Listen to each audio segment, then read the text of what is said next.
So, young people in Scotland, you went back to school maybe 2 weeks ago, but for the rest of the young people in England, Wales and Northern Ireland, there are some headlines today that have made me a little bit cross, and I will explain why.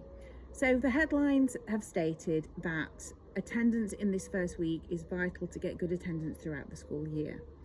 Poor attendance in the first week back means you are more likely to have poor attendance through the rest of the year. Now, I'm not disputing the stats. The stats probably say that. The stats probably show that poor attendance in week one equals, on the whole, poor attendance throughout the academic year. But missing school in week one isn't the reason why your attendance is poor for the rest of the year.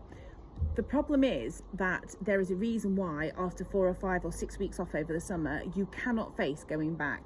You cannot face 6 hours of sitting still, of 6 hours of lessons, 6 hours of having to wear an itchy school uniform, 6 hours of not being able to fidget, 6 hours of having to do things that just make you feel really, really uncomfortable and are bad for your mental health.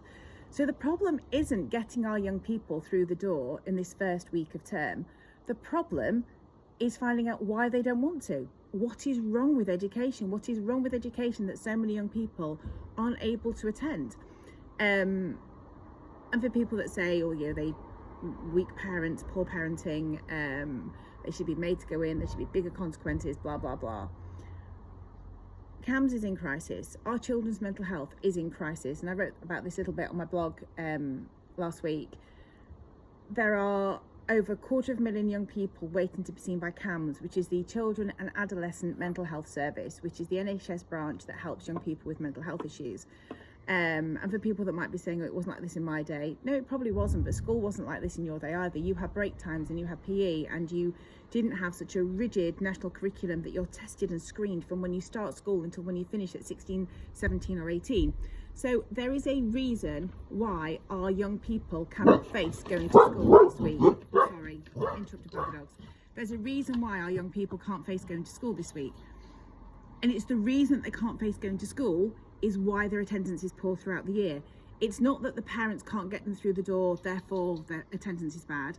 I'm sure if we force these children, if we drag them in kicking and screaming for the first week of school, it's not going to suddenly make their attendance better. It's not going to suddenly make school better. So if you are a parent or a carer of a young person who is really struggling to go back to school this week, I think the headlines are just ridiculous, and it is not your fault that they can't attend.